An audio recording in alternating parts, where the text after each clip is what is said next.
The most powerful man in the world could not stand on his own two legs. Cameras carefully avoided his lower body, crowds never saw the wheelchair, and America believed its president stood tall. But the truth was far more shocking. Franklin D. Roosevelt led a nation through its darkest hours while fighting a silent battle of his own. In 1921, at just 39 years old, Roosevelt's life changed overnight. A sudden illness struck, leaving him paralyzed from the waist down. Doctors told him he might never walk again. For a man with big political dreams, it felt like the end. In those lonely months, trapped in pain and uncertainty, Roosevelt faced a choice: disappear from public life or rebuild himself from the ground up. He chose the harder path. While his legs failed him, his mind grew stronger. Roosevelt learned how to stand with heavy steel braces, gripping podiums for support, hiding the effort behind a calm smile. Every public appearance was carefully planned, every step a victory over pain. What people saw was confidence. What they never saw was the exhausting struggle behind it.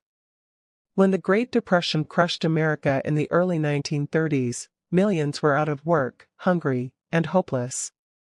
Banks collapsed, families lost everything, and fear ruled the streets. In 1933, Roosevelt took office and spoke directly to the people through radio broadcasts.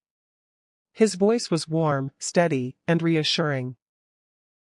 He told Americans that the only thing they had to fear was fear itself. Those words mattered, because he lived them every day. Through bold programs and fearless decisions, Roosevelt pulled the nation back from economic collapse. Factories reopened. Jobs returned. Hope slowly replaced despair. Behind the scenes, he endured constant pain, infections, and exhaustion, yet he refused to slow down.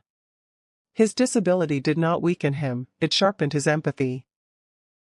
He understood suffering because he lived with it. Then came World War II. As the world burned, Roosevelt became the steady hand guiding America. He coordinated with allies, planned strategy, and prepared the nation for sacrifices ahead. While soldiers fought on distant battlefields, their commander-in-chief fought a quieter war from his wheelchair, often working late into the night, his body failing but his will unbroken. Franklin D. Roosevelt was elected president 4 times, something no one has ever done again. Not because Americans pitied him, but because they trusted him. He proved that leadership is not about physical strength, but about courage, vision, and resilience. When Roosevelt died in 1945, America mourned a man they finally began to truly understand. He had carried the weight of a nation without being able to walk beneath it. His greatest power was never his position. It was his refusal to let weakness define him,